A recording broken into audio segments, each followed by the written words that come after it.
Yesterday proved something we already know. Best of series in January feel oh so good. We got 3 games out of TSM versus C9, and we're hoping for more of the same today as we close out our quarterfinals. Welcome, everyone, to the LCS Lock In Countdown. I am joined by none other than Azael. We got Mark Z, and hi, I hope you are feeling wide-eyed and awake for the games that we have today. Oh, I'm super awake. As a previous player myself, I was a giant fan of best of threes. I can't say I enjoyed best of ones that much, and I've definitely never lost a best of three. So I'm excited to see how these guys play, and I'm ready to. Hopefully, people don't int. Actually, I hope they int because that's more enjoyable to watch at times. In a fun way. Yes, yes. No one check high's VODs, you know, it's the complete win record when it comes to the best of series. But if we go ahead and pull up the bracket, you can see that next week does end up kicking off our semifinal series where we have 100 Thieves facing off against Cloud9, and we'll be filling out the other side of the bracket today. We've got Evil Geniuses facing off against Golden Guardians to kick things off. Then Team Liquid versus FlyQuest. But before we jump into the series today, we just gotta relish in what we witnessed yesterday, Azael, because we saw some teams really putting their best foot forward and trying to set the tone for the rest of the season. Yeah, we got to see 2 of what I believe are the 3 best bot lanes in the league. 100 Thieves, Cloud9, Team Liquid all have incredible bot lanes right now.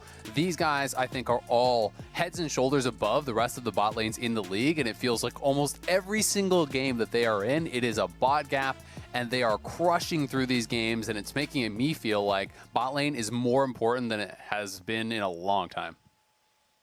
The bot lanes, go ahead, Mark.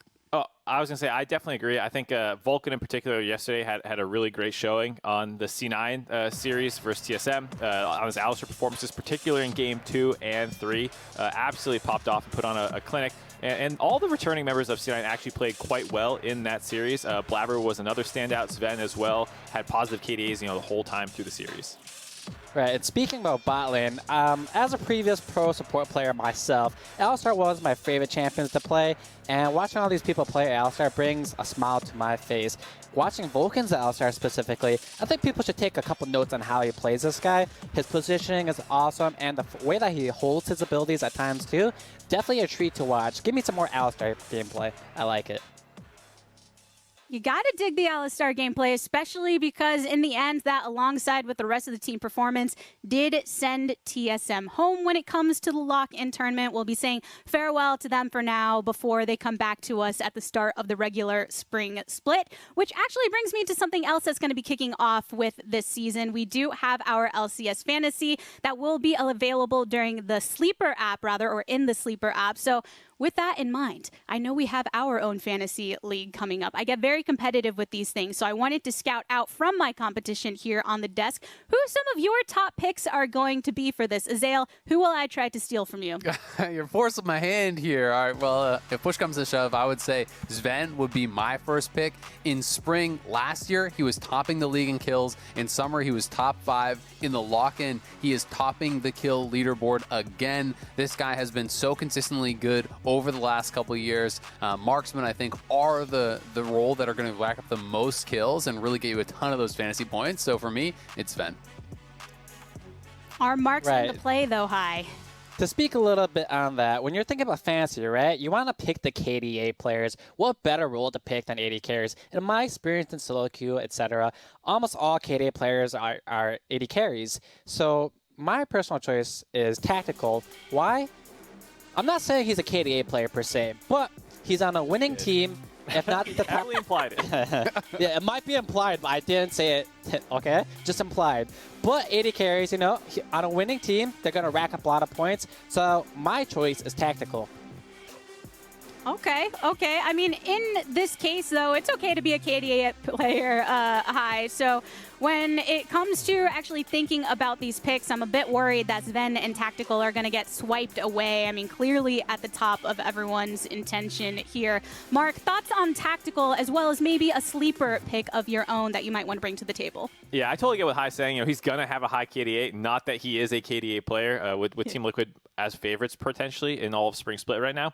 For me, I'm looking at definitely just because all these, everything we said about AD carry I think holds true, but he's not as flashy of a name as someone like an FBI, Tactical, Sven, people who are currently in conversation for best bot laners in the league, but quietly through Lock In Tournament definitely has actually posted some of the best stats in the entire league, and that's really what you care about when you're doing fantasy. You care about the stats, and if Definitely can keep pumping up numbers like this through Spring Split, he is someone that you might be able to grab a little bit below a lot of the big name players that are going to get snatched up early, even when you start talking about mid laners like Perks and people like Jensen that are probably going to get taken before him. You might find definitely in later rounds, but still get kind of first round output out of him. Exactly. I think that's a lot of what fantasy is about, right? It's about getting the most value out of your later picks. I often find that the early picks are pretty obvious. It's the big stars. It's the guy that gets most kills. But getting big value, in those later picks is usually how you win your leagues. Well, and you also have to consider your entire roster when you're picking up those picks, too. We've talked so much about bot laners here. Hi. What are some other picks that maybe you want to bring to the table when thinking about those statistics, but also their performance in game? Right. You want to find players that get a lot of kills. So I would normally suggest getting a support second, but they don't get too many kills, and assist is only a third of a kill in terms of points. So you got to think of mid laners that aren't highly contested, but on a winning team, because winning teams will have better KDAs, right? So my pick for a sleeper one would be Damonte. I think he's actually a really good mid laner. Yes, you might not argue him as the first place mid laner, but he'll be on a winning team, and he plays really well with his team. So my pick is Damonte, and I think he'll do super great. Yeah, I think another mid laner you can also consider is someone like Jizuke, right? It's someone who is pretty volatile, but often gets a lot of kills, right? And I do think that, looking towards those players, that is really important. I'd also say, if we're picking one per role, then you want to look towards the depth of a role, right? Are there only 2 or 3, players in a role that you think are going to get a ton of points? Are there lots of really good ADs? I mean, if there's like 6 bot laners that you think are going to get comparable points, well, then you should probably save your bot lane pick for last. And maybe there's only 2 top laners you think are going to rack it up. So maybe go for that early. But should be a lot of fun. I'm looking forward to the draft. Yep. I'm looking forward to crushing you all very soon, and also looking forward to seeing which of these players maybe ended up on our leaderboard since we last checked in last Sunday when it comes to our Samsung SSD Fast 5. Some familiar names up here, Mark. Yeah, I think there's also some surprises too, though. Like Solo didn't start on a team, but here he is on top of the fastest 100 CS for top laners. Very impressive, almost a full minute ahead of second place Alfari. If I were him, I would take a screenshot of this picture, and casually tweet up, be like, don't mind me not being on the LCS team, but casually first to 100 CS. Put that on your resume. Top line, fastest to 100 CS. Please sign me. Pin tweet. I'll favorite that tweet for him and retweet it for him if he does. Oh, wow. I mean, some were looking at him after not... Go ahead, I was Mark. going to say, another person that caught my eye was Potluck. I think as an Academy player, we're talking about people who can maybe screenshot some of this stuff. You're on top of Blabber. You're the best player in this jungle position, usually on top of the leaderboard, but Blabber somehow Potluck snuck under him for fastest to level 6 in the jungle. If I recall correctly, I think Blabber had the #1 spot last time too, and quite frequently during the entire last season when it comes to these leaderboards. One important note that we don't see on our screen, but all of us kind of gravitated to, was the fact that in the mid lane position, where the stat comes down to completing your mythic item, Azael Jizuke, despite us commending him for his performances thus far, is actually technically the last on that leaderboard. Yeah, and to me, it's not like indicative of performance, right? It's more indicative of your build path. When you are really slow to complete your first mythic item, sometimes people are going for a non-mythic item first. Sometimes people are stopping for a component because they're against an AD mid laner for Seekers. They're going for tier 2 boots. Jizuke often also goes for things like a Dark Seal on top of his Doran's Ring to really emphasize, early laning power. So it is interesting to see how people, change their build path based on playstyle and based on their opponent. And we'll get to see more of Jizuke later on today in our first game of the day. But visiting game number 2 that we have coming up, that is going to be FlyQuest entering the ring opposite of Team Liquid, where, Licorice, he was turning things on during the last few games, Azael, but in the end, he's got to face off against the Juggernaut in Alfari here. Alfari is just such a monster. He crushed it in the LEC last year, was topping the charts as far as CSD. He has come into the LCS, and I think he has immediately become the best performing import this year. It's not about perks. It's not about sword art for me. It is about Alfari, not just because he has been performing so incredibly, but because he has really shifted the way that Team Liquid can play the game. Impact is an amazing top laner, but he is not known for the Camille's and for the split push style, generally speaking. speaking, Alphari can do that. He can do the Renekton. He can play a tank for you. And he really is the total package top laner that is going to be tough for Licorice to deal with. Yeah, Mark, I mean, Licorice, during the last couple games, we were talking about him somewhat waking up. I mean, Jose Deodo has obviously come to the team, but that is a tall task for him to be facing off during this laning phase.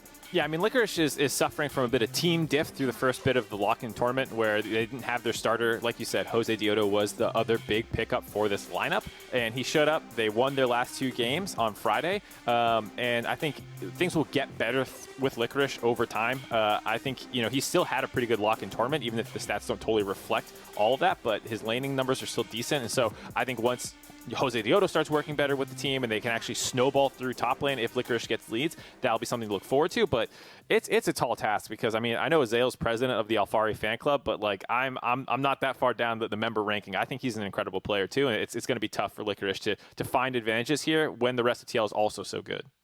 I actually don't think it'll be that difficult. I know the stats don't show it, but let's be honest, stats are only a part of the picture, and more often than not, people use it to frame whatever story they want, right? Sure, Alphari is #1 in most of the stats. However, he is on a winning team, and when you have a winning team, your stats are going to look better. Like, for example, Licorice was like, what, bottom 5 in all the stats there? But would anyone actually argue he's a bottom 5 top laner? No way. He's definitely a top 3 top laner. So I think he'll do really well for Sapphire in the matchup. Yeah, every time I'm, winning less than 50% of my games in solo queue, I tell myself the same thing. Stats are not the whole picture. And I'm sure Alphari, when he was leading of my performance. When Alphari was leading LEC from the 10th place team in most categories, everyone was like, that's just a trash player using stats to bolster. There are some outliers, right? Come on. He's like the only one that's like 10th place. Well, all of these players have a chance to prove themselves on the Rift, so make sure you stay tuned for that game, or that series rather, happening later today between Team Liquid and FlyQuest. Hopefully you've all been enjoying the lo-fi cat jams we have had going during the breaks here on the LCS Lock-In. We have another break with more jams for you coming up, but alongside that, some brain-tingling gameplay to really get you feeling zen. We'll see you in just a few minutes for more Countdown.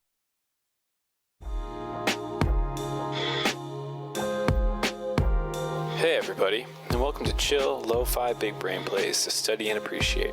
There's a lot of attention paid to game-winning moments and flashy mechanical outplays, but I wanted to shine a light on some decisions that get forgotten by the end of the game. These are the plays that make you go, oh, nice. First up, we have Solo's fake recall 5 minutes into his game versus TSM. He camps in the brush, faking a recall, and watches Huni blow his abilities on the wave to try and shove. This not only gives him a free trade, as Huni no longer has any cooldowns, but also win the resource war. Huni runs out of mana trying to shove, and Renekton has nothing to manage but HP. This transforms the 15 CS lead into about a 40 CS lead. Next up is Core JJ's Blast Cone versus CLG at 1350 that kicks off a 4-for-1 for Team Liquid. He starts with the stun, but then realizes the blast cone position is perfect to yeet Smoothie over the wall to Armeo, and the chase down begins.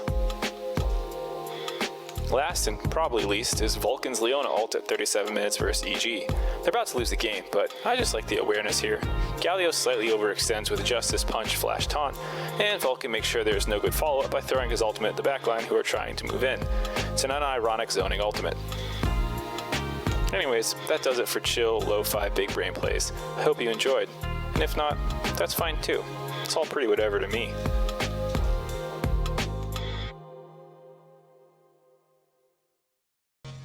Welcome back to the LCS Countdown, where we have seen thus far in the lock-in, the support role has been crucial. And to give us the 101 on how your role should influence your itemization and make our brains get a bit bigger, we do have Professor Lam with High School. Take it. All right. So, welcome to class. I have a few things I want to talk about, and the first thing I want to talk about is a concept called buying time. Now, if you watch this team fight, Swordart has a prime opportunity to buy time for his team, where he can disrupt both Kalista and Talia from entering the fight. You'll see Camille engage on the right, and Swordart here, he can engage on the backline and buy about 5 seconds of time. Now, that will get him killed, yes, but I think he'd be able to save Power Evil from getting bursted during that engage and be able to buy space for his backline. I don't know if that necessarily win on the team fight, but that's the correct play that he should have done there. I would have liked to see. Here, he realizes from the previous fight that Camille's the only engaged, so what he does is he marks Camille, which basically means he stands in front of the engaged. What does that do? It makes it so that Camille has to go through Alistar to get into the backline, and Camille does not want to do that. Since he disengaged this fight for them properly, that actually led TSM to win this team fight despite them losing for the majority of the game. So remember, when you're playing games, mark the targets that are the primary engagers of the enemy team, and things will go well for you. And then lastly, I want to talk a bit about positioning. You'll see a lot of players like Vulcan find really good flanks on Alistar. Now you might ask yourself how you can do that. Normally that starts from the beginning of your base. Here I much would have rather preferred Renekton to be where Alistar is, and Alistar to be where Renekton is, so that he can get the vision and come from behind. Alistar isn't tanky enough to walk up and get this vision without getting chunked out for it. Now you can do a few things to mitigate that, like change your items and stuff like a locket, which I personally think more Alistar should build. There's more than one way to play him, and everyone currently is building Chem Tank and Shirley's Battle Song, which basically means you're going to run fast at them. But if you're disengaging or you're flanking, you don't really need those items to do that, and Lockout would better serve a purpose during the team fight that's going to ensue. Yeah, I think the perfect example of that was the Sword Art one, where you're talking about Power of Evil getting burst down when you're playing defensively like that, or you're trying to knock the Camille out of the fight. When you're playing that bodyguard style, you don't need Shirelia's or Turbo Chem Tank. You're just standing on your carry, and the Locket Shield can prevent your carry from getting burst down, in addition to, obviously, you're being positioned on top of them already for being in range. Yeah, and I think the Shirelias and stuff does have a place still. Like, if you're the team's primary engage as the Alistar, like, sometimes you need that extra help to get in there, to dodge skill shots, whatever it is, get in at the right timing. And Shirelias still makes sense in a Turbo Chem Tank. Also depends what your team is supposed to be doing. If they're all following up on you, maybe you want that big AoE one that's going to speed everyone up. It can also even be used for kiting as well at times. So there is a bit more flexibility in the Shirelias that I know some people like to have. And so I think it's a really great point overall, though, because that aura on Locket is massive. It covers about the entire mid lane. So if you're anywhere near your team, you're basically going to be covering all of them with the passive MR and armor, as well as the shield whenever you pop that. Yeah, and I think it's good to remember, too, that sometimes the Shirelia's passive is actually just really nice for roaming in general, not even just the active, but 2.5% additional move speed on top of, the 2.5 you're getting for every additional item you're completing with the legendaries. That plus Swifties can really allow you to get around the map pretty quickly. Right, and then definitely not understanding the power of Chem Tank and Battle Song. I think they're really strong mythic items to build on Alistar. I just do think that there is an argument to have Locket in some games, and at the very least, I think there should at least have been one Alistar that built it. There's the time and place for each item and allows you to play different play styles, but I would just like to see more variety in support items for Alistar. And I even really like your point about when Alistar is the one who's supposed to be face-checking brushes. Like, everyone assumes Alistar's so tanky when they go, like, Aftershock and they have their ultimate. But, like, if you're blowing that to try and, like, get in, you're gonna insta-die later. So, like, knowing that, like, hey, I need to be a little beefier right now. I can't go Shirelias because I need to be the one kind of walking in first into these situations. Could be even another example of, like, I just need extra tank stats out of my first item. It's been so great so far in Season 11, the fact that there is a lot of build diversity available to the different roles, and we get to dive into that per situation. Ahead of our game coming up, before we get into that series with EG, we did get to hear from interim head coach Artemis before the first best of series of Lock In. Feeling good after going 3-1 in Group B and securing the first seed. Obviously, it would have been nice to go 4-0 and finish the group undefeated, but more importantly, we got the first seed. I think we learned a lot of valuable lessons from our FlyQuest loss, not only in-game, but also out-of-game as well for players and coaches. So it was definitely productive for us, and it didn't shake our confidence at all, so I'm very confident coming into this series today. Of course, winning Lockheed would be nice, but it's really not what this team is about, and it's really not what our focus is at all. So right now, it's all about building good habits in practice and learning how to sustain ourselves through a long season. So our focus is very much improvement. It's what we talk about every day in practice. It's what we talk about after every stage game.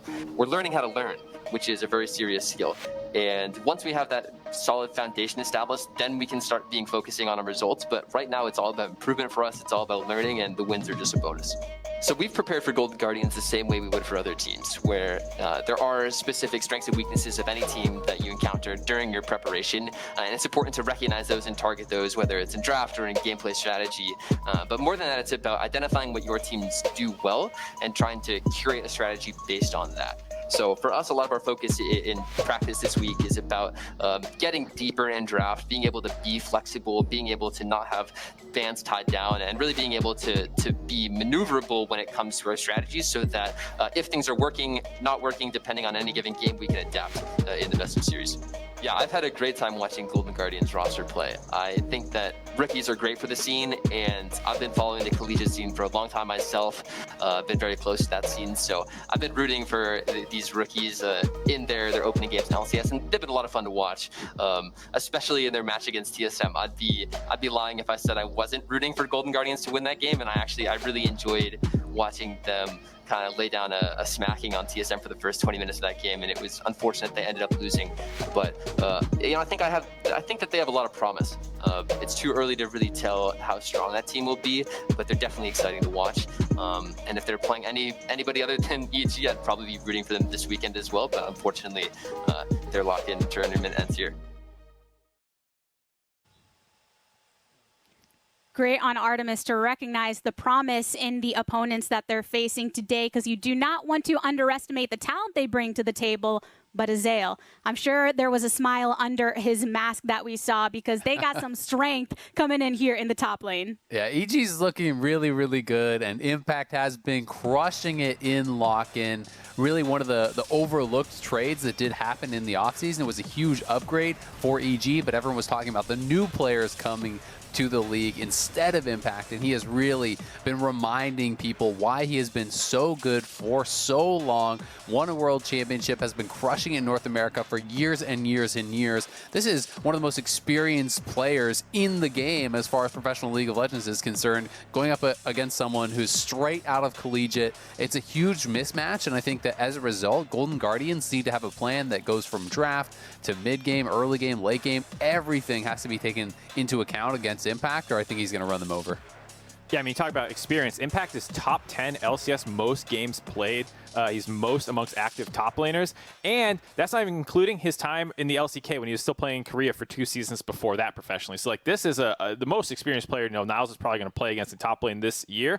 But I still want him to be aggressive. That's what he's done all lock-in long. That's what he was known for in the collegiate scene. So when you look at his champ pool, you see that like he generally favors these aggressive playmakers. Even the GP, he is a trade-heavy GP. He's not sitting back, farming with Q, pew-pewing away. Like, he wants to get in there and mix it up. And this is the perfect time to keep trying to do that. You're going up against the brick wall that is Impact. And if you can get advantages against him and work with your jungler and stuff to make plays happen, like, that is a great showing for a young player.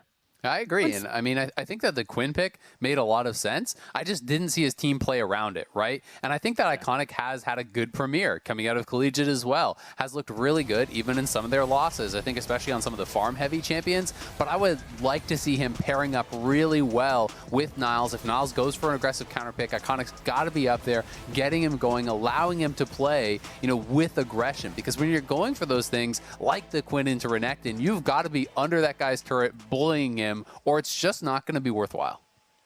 Right, and I think there is a pretty big gap as far as the top side of the map goes. However, there is one kind of, bright side going for Golden Guardians, and I think it's their bot lane. I don't necessarily think their bot lane is that outclassed by EG's bot lane. I think Definitely and Ignar are amazing players, but I don't think they're going to, hard stomp the bot lane of Golden Guardians by any means. So if they are going to be able to win, I suspect that bot lane will have a big impact on whether or not they will be able to win or not during this game.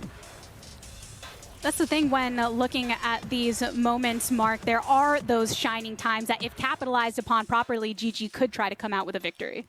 Yeah, I think High's totally right that like you want this stable bot lane out of Golden Guardians, and EG is not really looking to punish the bot lane. As much as we've talked about definitely being good so far in the Lock In tournament, it's mostly like his team fighting has been very impressive. And Ignar is coordinating around mid lane and Jizuke and stuff. So if Golden Guardians bot lane steps up a little bit, relieves some pressure off the mid lane and allows space in the top side of the map, then maybe this kind of aggressive style that they seem to want to go for can actually pay off a little bit more. Because if you're just losing top and your mid's losing, and even if your bot's going even, like you need a little bit more out of your bot to actually take some of that pressure off. With all of that considered, I mean, we're just a couple minutes away from getting into the game itself. Predictions. Hi, coming to you first. You said all this great stuff about GG, but who do you have taking the series? You can't bring me out like that. To be fair, I said their bot lane is saving grace, but I don't suspect them to come out with a win at all.